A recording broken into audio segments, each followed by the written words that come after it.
terus aku ngomong terus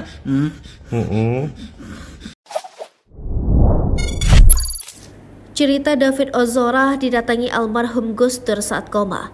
Kristalino David Ozora Latumahina alias David Ozora merupakan korban penganiayaan oleh pria bernama Mario Dandi Satrio bersama rekannya Shane Lucas Rotua Pangondian Pada di perumahan Green Permata Residen Pesanggerahan Jakarta Selatan beberapa waktu lalu. Terus? Oke.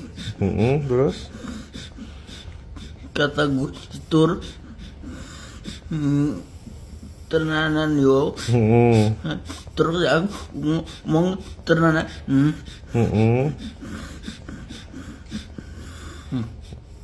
Coba istighfar coba. Astagfirullahaladzim. Diketahui jika David Ozora sempat koma 1 bulan lebih setelah dianiaya. Kondisinya kini sudah kian membaik dan sudah bisa tersenyum. Pada saat koma, David Ozora mengungkap jika didatangi oleh almarhum mantan Presiden Republik Indonesia, yakni Abdul Rahman Wahid atau akrab disapa Gus Dur. Hal itu diungkapkan oleh sang ayah dalam sebuah video yang diunggah kembali oleh akun TikTok @kalungmisteri.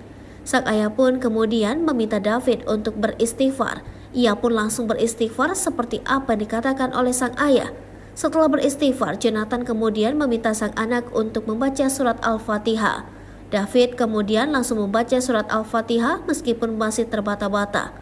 Ayah David, Jonathan Latumahina, membagikan sebuah video yang memperlihatkan kondisi David Ozora yang sedang membacakan lagu Islami Ya Lal Waton. Tampak dalam video tersebut kondisi David yang lebih segar dilihat dari sorot mata dan senyum tipis di wajahnya.